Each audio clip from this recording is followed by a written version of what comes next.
Hey, everybody, and welcome to another episode of Beyond the Breakers, a podcast about shipwrecks, loss, and lessons learned from maritime disasters. My name is Taylor, and joining me, as always, will be Tanner. But first, we have a patron to thank. Thank you, Avi, for signing up on Patreon. Hope you enjoy that bonus material. Hope you enjoy the stuff that Tanner works on so hard over there. And yeah, thanks for signing up. Thanks for being a patron. With that done, I'll go ahead and bring in Tanner. Tanner, how you doing? Hey, I'm doing pretty well. Happy to be back with a new topic. Yeah, it's finally time to bust out of the Spanish Armada mold. And also, we have that bonus episode coming out for the Armada. We're going to record that next week. Just needed a little bit of a break to get everything together. Just because I figure if we're going to take the time to do a wrap-up bonus episode, it might as well have all the stuff that I want to be in it. That sounds like a good thing. Yeah, it's nice that we'll do something a little different today. I love the Spanish Armada, but it is time. Mm-hmm. Probably not quite as draining as the Lusitania episodes. That was work at the end. No, and I think just the difference in my coming in levels of interest is that after spending all that time, like I'm still reading about that stuff and still picking up new stuff. I haven't burned out on that topic or that time period like we did with the Lusitania. Well, let's go ahead and move into our media check-in portion. I'll go first today. I know with Gordon Lightfoot's passing, we'd posted about it. We talked about it a little bit on our last episode, but I've been listening to a ton of his stuff. And that kind of got me thinking, like, what's my top 5 Gordon Lightfoot songs that aren't the big ones? No Edmund Fitzgerald or Sundown or anything like that. And here's what I came up with. I think you did the same thing, so I'll be interested to see how our lists compare. Mm-hmm. For me, I'll start with 5 and work my way up. But Song for a Winter's Night has always been one that I've really enjoyed. It's just like kind of a good sort of love song. Mm-hmm. It's just done really well. It definitely gets you in that thought of like being in a cabin or something in a cold winter's night. Next up, I got Protocol, which is kind of it's a little bit of a darker, kind of broody song, but it's fun. Old Dan's Records is to me like an absolute classic. It's just a fun song. Like it's kind of hard to not tap your foot to that one a little bit. Yeah. Next I have Restless, which is I think a newer song by him, or new-ish, but it's really introspective as well. And the whole thing is kind of about nostalgia, and it's kind of weird listening to that song now with him passing and being really nostalgic just about his work in general. So it's kind of it's very meta. Yeah, it is a very meta song at this moment. And number 1 for me, probably since I was a kid, Cherokee Bend.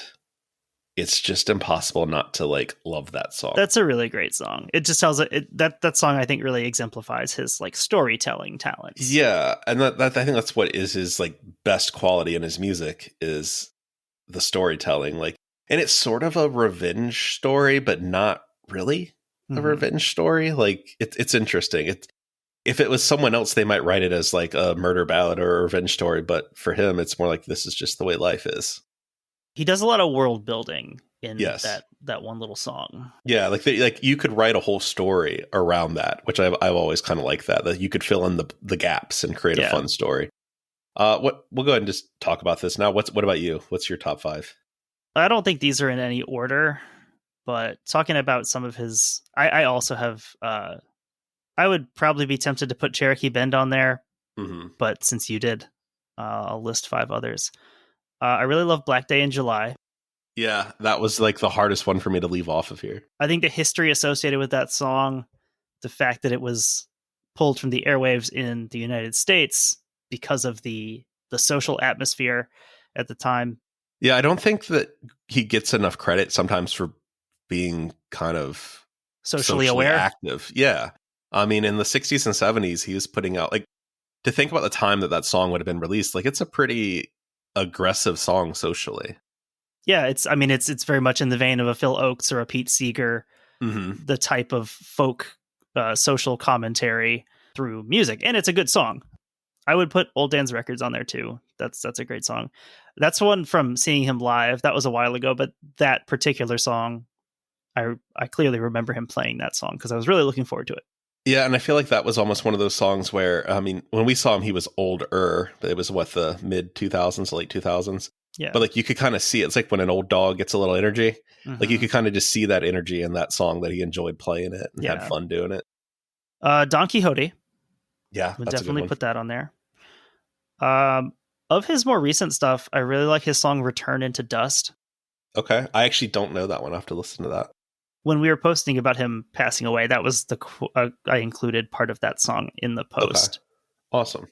And going back to earlier in the career, I really love the song "Boss Man" because we talked I about him listened to that being last night. we talked about him not getting enough credit for his social commentary and more aggressive lyrics, and "Boss Man" is definitely one of those.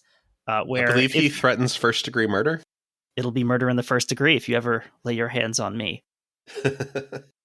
Yeah, it's songs like that where if you only know him for his more of his radio hits, it's tempting to see him as more of a chill, laid back singer songwriter type. But he had his young and fighting days also. Yeah, and like dare I say, even like Cherokee Bend is a social commentary song. I mean, talking about how for sure. mistreated like Native peoples were. So For sure. yeah, it is interesting to see kind of the different stages of his career. Yeah. I just wanted to talk about that a little bit. It was interesting listening to I'm sure a lot of people have been listening to him a little bit more in the last week or two. So yeah, just kind of throwing a few of those out there. Other than that, I started another book, The Wars of the Roses by Dan Jones. I know we were talking about that before before we started today. He does a great job of creating an interesting narrative from really dense British history. The War of the Roses is something I sort of know about from like my British history class in college that I took, but I don't know like the details, and he does a great job of making it interesting to learn. I took a British history class. It was from 1485 to 1688. So we started with the Battle of Bosworth, ending the Wars of the Roses, and we went through the Glorious Revolution. But Dan Jones, I recommend his book on the Plantagenets also. That blends kind of seamlessly into the Wars of the Roses, and it gives you kind of a deeper feel of, what has happened to this kingdom that leads to this decades-long civil war. Yeah, I'm going to kind of do it in reverse order, I guess, since I started with Wars of the Roses, but I'm definitely going to read that after. What about you? What are you up to?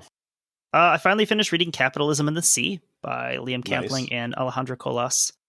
I was kind of surprised when I marked it as finished on Goodreads at how I thought I had been reading this book since like January. I started it in March, but I finally finished it. I did a little mini review of it on Twitter that some of you probably saw. Learned a lot about modern maritime logistics and the fishing industry. A lot of the stuff was either just boring or it went a little bit over my head, not quite having the basis in economics that a lot of that stuff kind of hinges on. So I think for someone who knows a little bit more already about logistics and economics, probably is more of a less challenging read, I would say. Yeah, I might have to check that out. That actually sounds pretty interesting. For me, it was a bit dense, but I did, learn a lot of stuff, both on the historical level and also the more modern stuff, or stuff that I didn't realize was modern. In particular, the development of exclusive economic zones. Yeah. That 200-mile buffer, I kind of thought that was kind of a historically codified thing. I had always assumed, but like, no, that's a recent like 70s, 80s thing. Interesting. And how that's something that like one of the many aspects of capitalism, it's something that kind of on paper looks like it makes everyone even. Like, hey, everyone, 200 miles off the coast is yours. And it like absolutely does not. Just given how much coast area different countries have. Their particular example was basically relative to other countries. So you look at like the United States, has a decent amount of coastline, but that also launches a lot of like quite small island nations. They have percentage wise relative to their size, an enormous amount of control over the seas around them.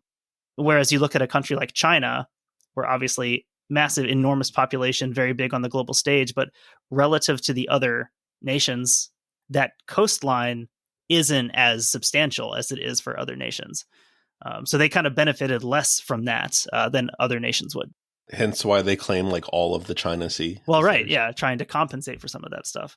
And yeah, I mean, a lot of fascinating stuff. Learned a lot about the fishing industry. The role that tuna plays in the development of, say, Japan's economy, Big tuna, particularly post World War II. Yeah, a lot of cool stuff. I think I definitely recommend it. It was a challenge to get through for me, but it was worth the time for sure. I also started Jeffrey Parker's book Emperor: A New Life of Charles V.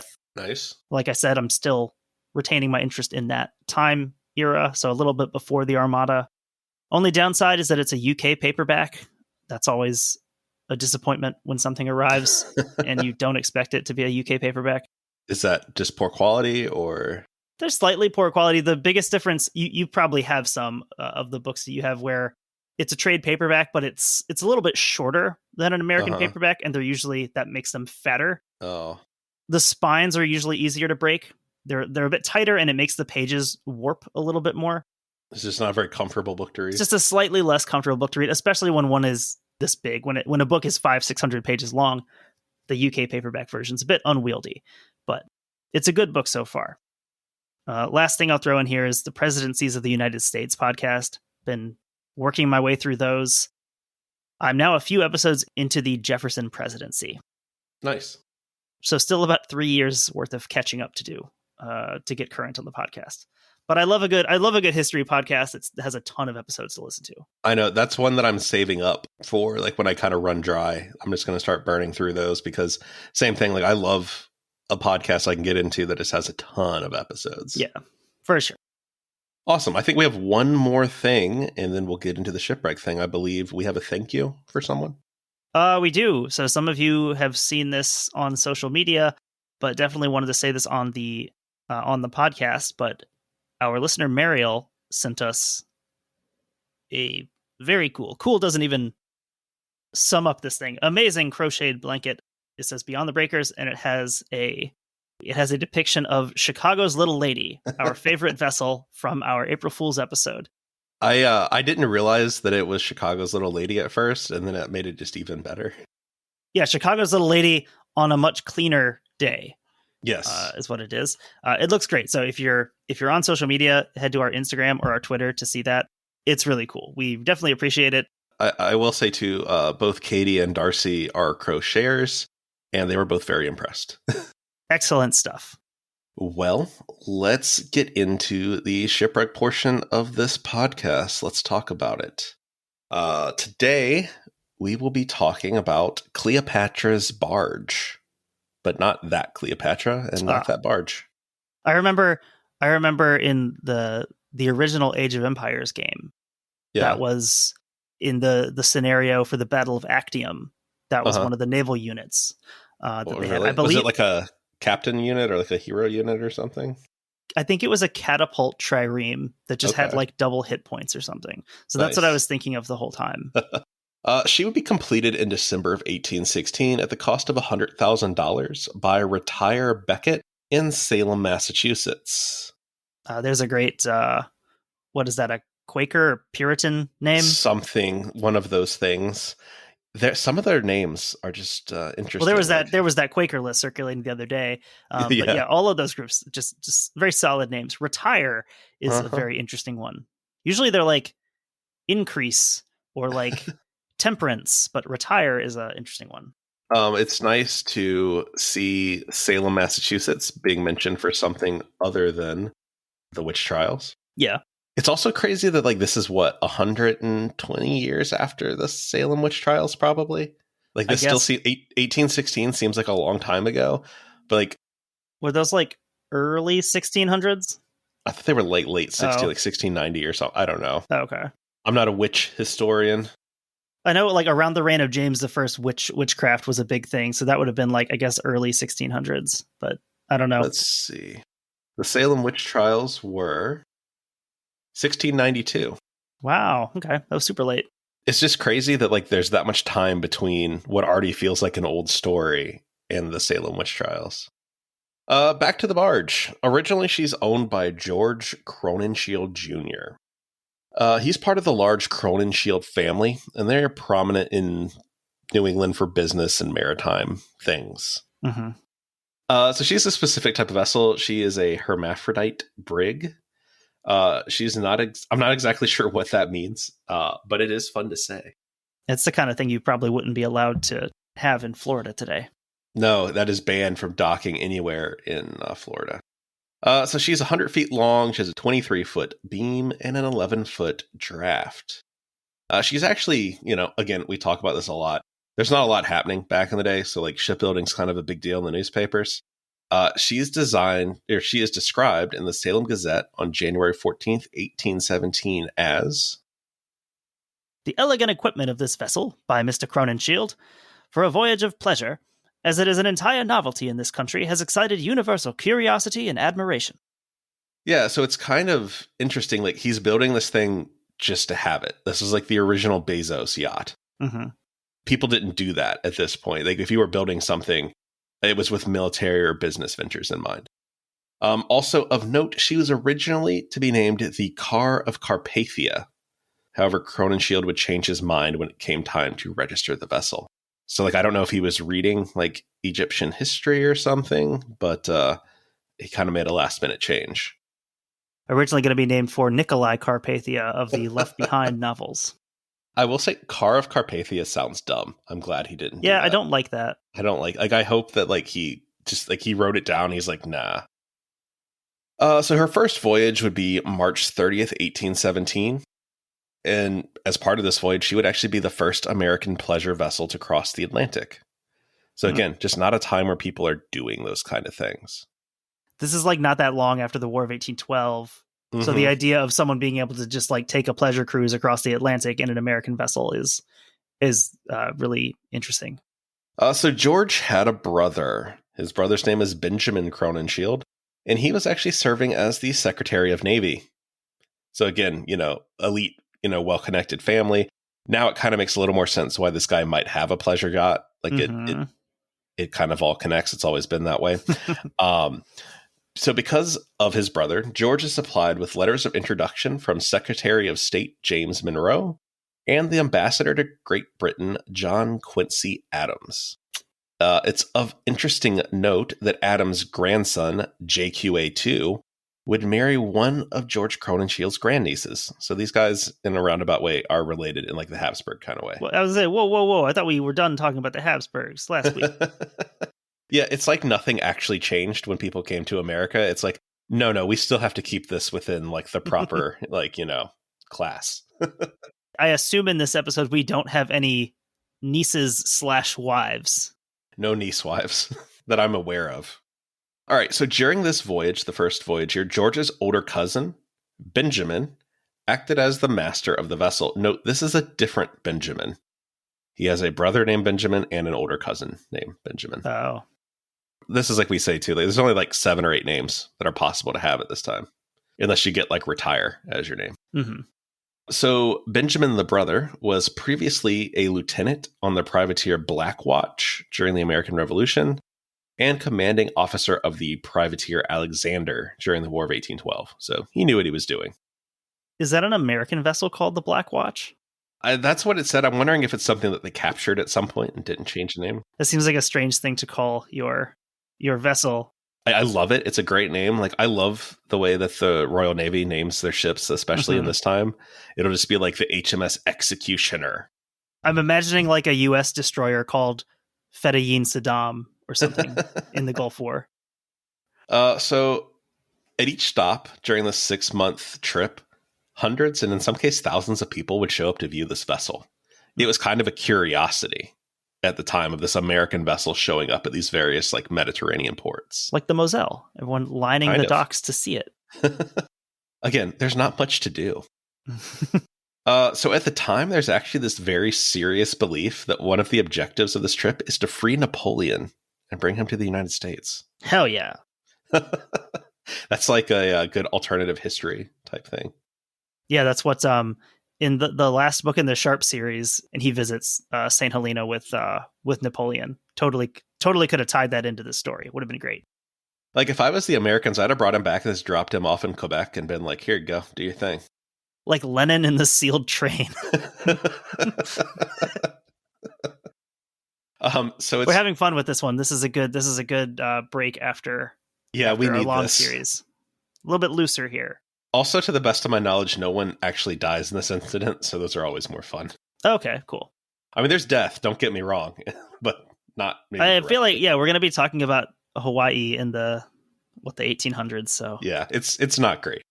It's also noted that at various times during this trip, the vessel is shadowed by French, British, and American naval vessels, along with vessels that were identified as belonging to pirates. So Nice. Everybody's curious as to what this ship's doing.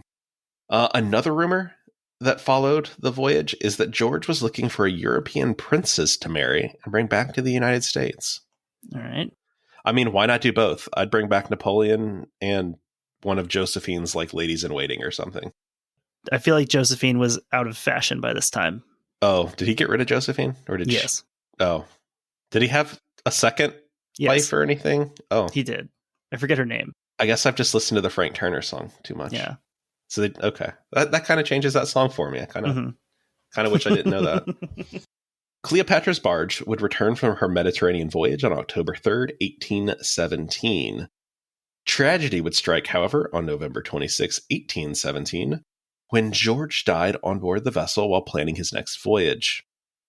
Doesn't really say. I didn't research enough to see what he died from. I don't think it was an accident. I think it was just those kind of illnesses that you die from in 1817 that you probably don't die from now. Typhus or something like that. Probably something like that. So in July of 1818, the barge is sold at auction for $14,500. The winning bidder, Benjamin Crowninshield, the brother. Okay. Not the cousin. It sounds to me like the cousin was more of a practical man, whereas Benjamin, his brother, was more of a businessman. This vessel would be used for a few trading voyages before Benjamin decided it wasn't really something he wanted to do anymore. I just don't think he really was compelled to be in that business. Mm-hmm. And he would actually sell the vessel again. Merchants William Sturgis and John Bryant bought the ship in April of 1820. It's assumed that the owners would use her in the typical maritime trade of the day. However, Sturgis and Bryant had bigger plans. They saw an opportunity to make some quick money. And what's more American than making some quick money? Yeah, go for it. In June of 1820, the vessel set out under the command of John Suter, with the goal of rounding Cape Horn and sailing to the Sandwich Islands. The Sandwich Islands make up what was then known as the Kingdom of Hawaii. It's what we today call the Hawaiian Islands. I actually didn't know that. I knew of the Sandwich Islands, but I could not have told you that that was modern Hawaii. Yep. Captain Suter was tasked with sailing the vessel to the islands and selling the vessel to the Kingdom of Hawaii. I don't know how they knew the Kingdom of Hawaii was in need of a pleasure yacht. Vessels. I think their goal literally is for them to be like, look at our fun, cool technology. Don't you want this? Sign this contract. Kind of the typical way of doing things. Is it kind of an assumption that they can sail into somewhere that is not predominantly white and sell them something cool? Absolutely. That's the impression I got. I don't know what else it could have been. Yeah. Suter would arrive on November 6, 1820, making sure to clean and paint the vessel just before his arrival. That's good. All the more reason why I think they're just trying to be like, look at this shiny boat. Don't you want it? So he has them painting it like at sea. Yeah, they're like doing maintenance like before they get there, scrubbing everything and making it look nice. Suter had visited the Hawaiian Islands before, and he was confident that there would be interest in purchasing the vessel. Upon his arrival, King Kamehameha II inspects the vessel, and he's pretty impressed. Kamehameha II was interested in acquiring Western technology, as he had seen it used by his father, Kamehameha the Great, with pretty good success in local affairs. And I think you have a little bit more about Kamehameha the Great. I was going to throw in here, because when we always lament the fact that a lot of stuff doesn't get covered in American history classes that should, and the history of Hawaii is something that gets like a skim, but you don't learn that much. Like we learned a little bit about Kamehameha I, but it's a really interesting time in history. I only remember about Hawaiian history is learning that we nicely asked the Lady Queen to give us Hawaii, and she said yes. Yes. That's pretty much what we were taught. It was very nice of her to do that. Yes. And Kamehameha I is interesting because we've talked about this, like in Europe, though, is our modern conception of Italy, or even, France, Germany, certainly, as a unified entity Mhm. is not how things were for most of their history. Whereas like Hawaii is kind of similar in that Kamehameha I is the one who unites these, and that's not very long before Hawaii enters Mhm. American history as a player. So yeah, it's just cool to keep that in mind with all of this, of how recent all these events would have been and how new it was to have a person who was the ruler of Hawaii, like the whole chain. And then also looking at Kamehameha's campaigns are interesting just from like a military history perspective, because he's using, obviously there's elements of traditional Hawaiian culture in what he's doing, but he's also using it, the support of European weapons and even personnel Mhm. to do it. So it's a fascinating time in history. He'd be a good one to find a book about. Yeah, it is interesting to see how he embraces some of the Westerns. He's kind of like the early adopter. He's kind of like the crow of the Hawaiian Islands. And I probably know even less about these, but it reminds me of what I know about the musket wars in New Zealand. And you Mhm. have this like intertribal warfare that has been like a feature throughout history. It's just like a normal part of the human ecosystem. And then with the introduction of, European weapons, muskets, gunpowder, suddenly one tribe is able to, not just defeat their historical enemies, but to essentially start to wipe them out, Mhm. like what you see in early American colonialism with like the Pequot War and King Philip's War, and just the radical change in style of warfare that Mhm. happens. This is no longer a seasonal, competition where, one side raids and steals some stuff from the others, maybe take some prisoners, and maybe a few people die. Like this becomes a war of extermination because now you have the ability Yeah, to do that. exactly. Exactly. And we'll get into some of the island politics. It'll play a role in the Mhm. story, actually, as we go further. So on November 16th, 1820, a price was agreed upon. The Hawaiians would provide over £1,000,000 of sandalwood, valued at $80,000 at the time. So really, like, they are going to make some quick money off of this if they can turn their investment into 80 grand. Charles Bullard, the agent in charge of facilitating the sale, was quoted as, If you want to know how religion stands at the islands, I can tell you. All sects are tolerated, but the king worships the barge. yeah, so it's pretty clear that they must have had some sort of information that, like, he would be really excited about this thing. Like, it's clear that he wants it. I And like kind of, I see the pictures of it. It looks cool, but like this must have had just an absolute captivating hold on uh-huh. Kamehameha. Of just the fact that, like, it could be yours. Like, you don't have to build it. It's just, it's ready. Hmm. So it's clear that Kamehameha II viewed the vessel as more than just merely a ship. It was a symbol of his power, as well as his connections to the West, which, I would think when dealing with some of these indigenous wars, if you have one of these, you can kind of tell the other side, like, I can get more of this. I have access to guns. I have access to things that the West can provide. That's a connection back to the book I just finished on the Taiping Civil War, and one of the issues there was uh, steamboats, Hmm. and because this is like the 1850s, 1860s, and the imperial forces in China, the Qing forces, they're kind of urging the British and the French to, hey, like just give us a steamboat because that'll kind of like allow us to lock this down a little bit more, and then we can deal with this. And the Europeans are obviously reluctant to do that because, like, well, the steamboats are kind of our thing. Hmm. We don't really want you to have them, which results in the Chinese actually building their own steamboats that sort of work. It is funny how that works. It is like, we want to give you like the bare minimum. Yeah, absolutely. Just enough that you can play along, but Hmm. not enough that you can, start to challenge us at all. So, a little bit more about the barge and some of the people who captained it. Various people would captain it while it was in the possession of Kamehameha II. It's a pretty diverse list, all things considered. It's kind of interesting. One of them is John Baptiste Reeve. He's born in France, and he is just one of the key people in Kamehameha II's inner circle. It's just interesting that he's a native Frenchman, Mm-hmm. but he ends up in Hawaii and kind of works his way into being one of the king's like most closest advisors. I think he would be a fascinating guy. There's a few more guys. I think almost anyone involved at this point is probably a pretty interesting guy to get to like into this. Captain Alexander Adams, he had served in the Royal Navy, but later would become part of the Hawaiian Navy. And I just wonder how that works. Did he just like end up in Hawaii and be like, I'm staying here? I don't think you can just leave the Royal Navy to join the Hawaiian Navy, especially as a captain. That's a fun thing. There's a couple stories that I've come across. One of them, actually, in the first Dead Reckoning, we covered the story of the Nottingham Galley, and her captain was kind of a persona non grata in American and English Atlantic sailing circles. And so he ended up going to Russia to serve as an advisor and like a captain in there. So it's interesting to see like where someone who kind of is in like a mid to lower level in one of your bigger navies can go to a different one, maybe just an up and coming navy, even a brand new navy like this. And suddenly, he's the person, he's the Grand Admiral, he's the Commodore. In addition to these foreigners who were captains of Cleopatra's Barge, we also have some native Hawaiians.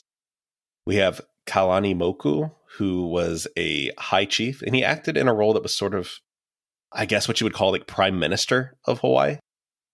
And then we have Nehi Kokui, also called Captain Jack by visitors, and he would actually act as the harbor master and admiral of the Hawaiian fleet. So anyone that got to the point of captaining this vessel was someone who was in Kamehameha's inner circle and someone who was thought of highly, basically. Right. This was kind of a reward position to show off prestige.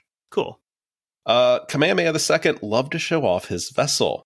She was equipped with guns, which he would fire during the vessel's nighttime arrivals in Honolulu, and that would always cause a great stir. Compounding that is the fort in Honolulu would then respond with its own salute, causing great excitement amongst man and beast in the town. So basically, whenever he shows up, like everyone's waking up.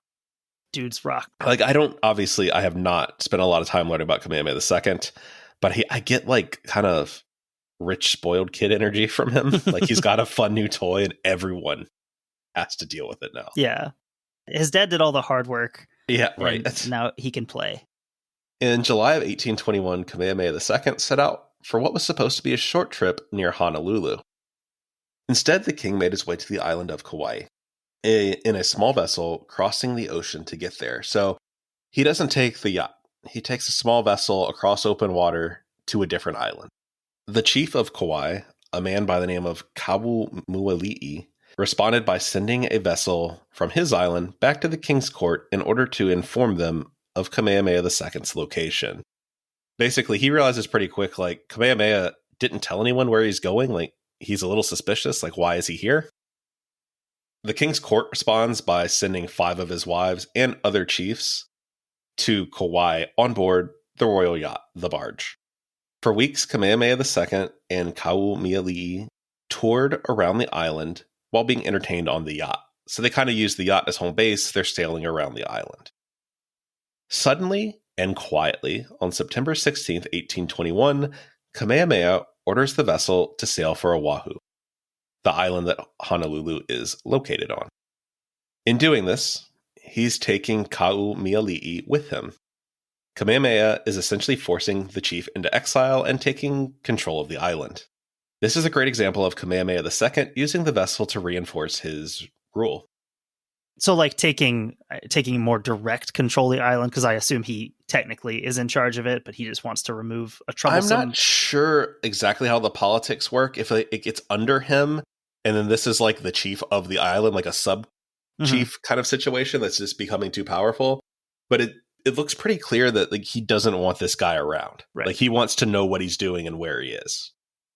But it is like, it's cool to see him use this yacht as like a tool instead of fighting. He's like, well, no, you're going to come sail with me for a little while. And then when he's done, he's like, you're going to come back with me now. Yeah. It's that more soft power exertion that you couldn't do if you didn't have a vessel like this. Right. In April of 1822, it was discovered that much of the wood on the vessel was rotting. It's been suggested that Sturgis and Bryant were very much aware of the poor condition of the vessel, and this would explain their eagerness in making a sail.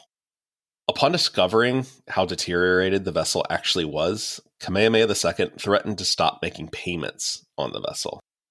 There is, however, some evidence that he was already behind, And it kind of seems like both sides were trying to play each other a little bit. Like, it seems like Kamehameha had no intention of ever paying the full amount. And Sturgis and Bryant definitely probably were like, we need to get, this thing needs maintenance. Like, we need to get rid of it. It's interesting that like the Hawaiians still agreed to buy it. And maybe part of that is just not having the technical know-how of like, you know, what to look for in a larger vessel like that. It would be like asking me to do a home inspection. Like, I don't know. I don't build houses. Yeah, that, or maybe assuming that if there's something wrong with it, they can fix it. Right. Exactly. And then maybe not having, I don't know, either the wherewithal or the right stuff to actually maintain the vessel. So the vessel is actually hauled out of the water, and Captain Thomas Meek is contracted to rebuild the vessel. Meek would set sail for the Pacific Northwest to obtain lumber before returning in November of 1822. I'm amazed at how long everything takes. Like, it's literally like, okay, well, I got to go get lumber from, you know, Washington. I'll be back in months. Work would continue through the spring of 1823 before being completed in May of 1823. It was at this point that the vessel is renamed Hahio o Hawaii, or the Pride of Hawaii. I was just thinking about how, you know, sailing to Washington to get this lumber, it's crazy how long of a journey that is, but also being like one of the closest mainland places you could sail to. Yeah, it's crazy. We've been planning our honeymoon for our upcoming wedding in September, and we decided to go to Hawaii. And that's kind of what prompted this episode, was spending so much time looking around Hawaii and seeing everything, but just realizing how isolated it is. It is not near anything. Yeah. So on May 28th, 1823, the royal court, along with some Western missionaries, took the vessel from Honolulu to Maui. And this would be the vessel's first major voyage since being overhauled. It's pretty common that the king would allow missionaries to travel amongst the islands on board the vessels. And it's noted that these vessels often involved heavy drinking and partying, to which the missionaries would often look the other way in order to maintain access to the vessels. You know, they needed this for mobility. They needed the king's blessing to, you know, kind of be operating. So they definitely put up with some of the drunken debauchery from the upper crust. It's interesting how that works. Late in 1823, Kamehameha II decided to visit King George IV of Great Britain. Cool. It's interesting seeing Hawaii do diplomacy, like as a nation. I think it is kind of telling that like Kamehameha II wants to visit King George, because I feel like that means that he kind of views him as his peer. Right. And I'm sure, yeah, I'm sure from Kamehameha's perspective that makes sense. And I guess I would doubt that King George IV feels the same. Right, obviously. I just think it's interesting that he's deciding to go visit and he's not being like brought to come visit. I think that's the key difference there. It's suggested that the king should take the royal yacht on the journey. However, ultimately it's decided that a whaling ship would be used instead. This is primarily because the crew is more experienced and had sailed that route before. And then you can do some whaling on the way. Yeah, you can just pay for your trip on the way. Bring George a present, maybe. Just pulling a whale carcass up the Thames. A rotting right whale carcass just dumped on the palace steps. Sadly for Kamehameha II, however, he would die in London while waiting for an audience with King George IV. It is weird when you first look at like Kamehameha II's Wikipedia page and you see that he died in London. Yeah, it's one of those strange ones. That also has to be weird, though, if you're like someone in... I'm assuming there's a minister or something that has to deal with this. Like, what do you do with a dead monarch? What do you do with him? I'm also imagining George IV, like, finally remembering to ask, like, hey, whatever happened to that guy? And someone being like, oh, yeah, he died? I'm also picturing King George. He's the king of what? Yeah, I mean, literally, where is that? So, yeah, that unfortunately for Kamehameha II, he would not see his favorite barge again. This brings us to April 6, 1824. The Pride of Hawaii was off Hanalei Bay, near the island of Kauai. It's while navigating this bay that she becomes stuck on a reef.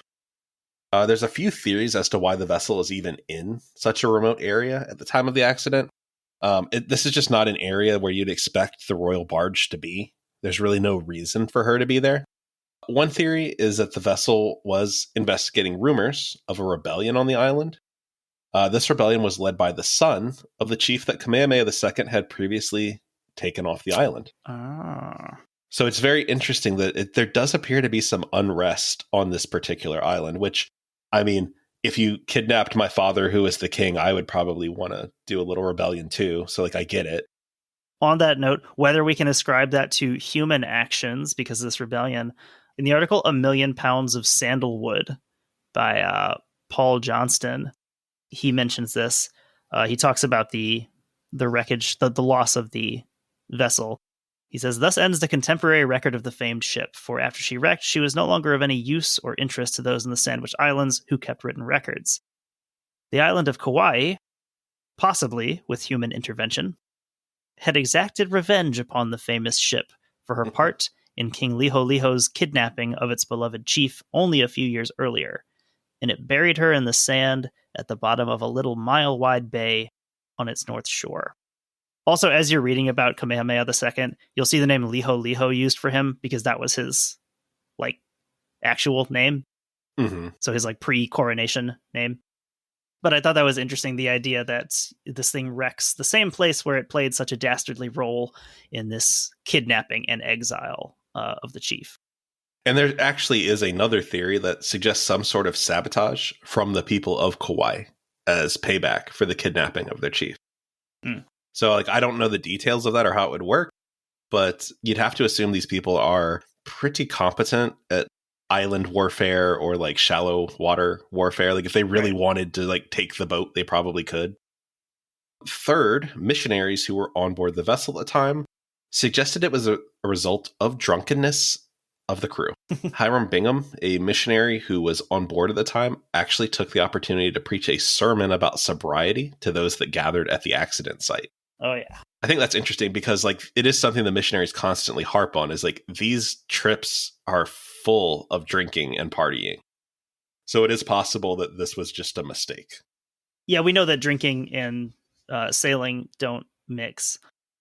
Also, I wanted to throw in, because when I was looking at the notes and then this article and I saw the name Hiram Bingham, I was doing some math in my head and I was thinking, like, is this the Machu Picchu Hiram Bingham?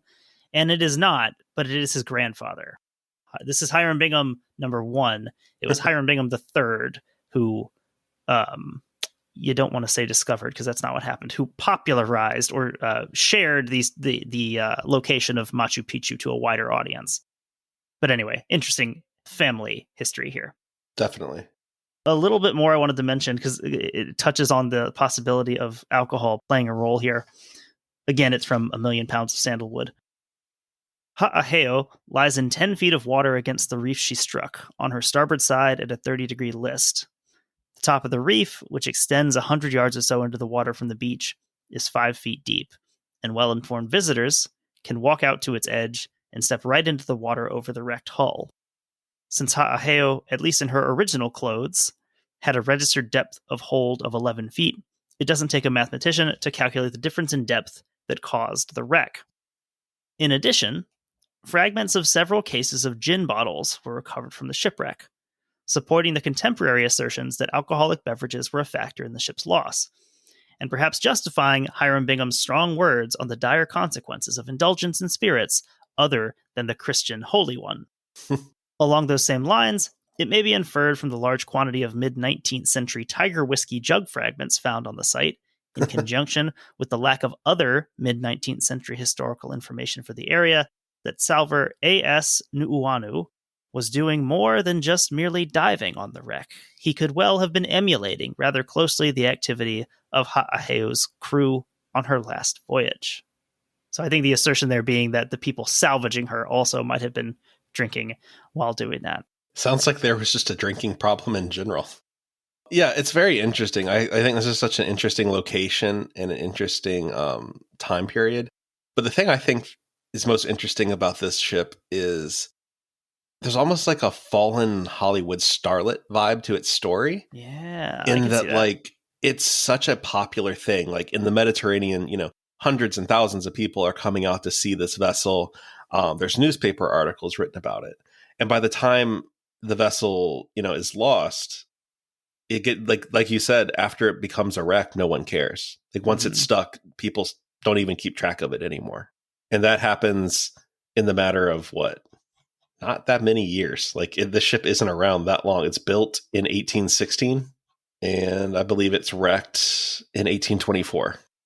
So like, I think that's just a very interesting story. It's an interesting kind of metaphor for life, I guess, in some ways, that, you know, it kind of burned out pretty quick. Yeah, and especially going from, you know, being this famed vessel to being owned by royalty and then, you know, just kind of discarded.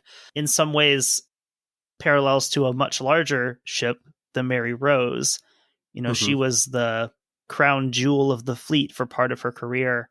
By the end, she sinks, and there's some sort of half-ass attempts to salvage her. And then once that generation is gone, is out of power, you know, they've all passed on, no one knows or cares where the Mary Rose is. And it's kind of consigned to history until relatively recently, you know, being rediscovered. You know, I feel like kind of taking that to a more modern, slightly more modern example. Think about like the RMS Olympic. Like, what would we give to have that still exist today, when the Titanic and the Britannic, you know, are both gone? That, you know, that thing was literally torn apart and broke, and no one cared. But now, you know, that thing would almost have a religious quality to it, the way that the Titanic is in popular culture. That would be like a pilgrimage for, you know, shipwreck maritime enthusiasts. Yeah, it would be the closest thing you can get to touching the Titanic, essentially. So it is interesting that, you know, it's just a kind of another example of not valuing something maybe at the time, and just how quickly, or just how disposable these things are viewed at the time of, you know, advancing technology and things like that. It's a very interesting story. Yeah, that was a cool one. This is our second time, I think, visiting Hawaii, because we were there for the Holo Holo. Holo Holo, yeah. Which I have been looking at some boat tours and stuff in Hawaii, and there is a Holo Holo tours, but I may look elsewhere, just knowing what I know. Well, as long as it's built as a tour boat, you're probably fine. This is true. So yeah, that is the story of Cleopatra's Barge / the Pride of Hawaii. Cool. A good change up from the Spanish Armada series. We will work on that bonus episode next week, probably. And I believe next week, Tanner will have a new story for us to talk about. So with all that being said, hopefully we did our best with the Hawaiian pronunciations. We definitely tried. Neither one of us are native speakers, obviously. So hopefully we did that some justice. And with all of that, I hope everybody has a great week. And we'll talk to you next week. Thanks for listening.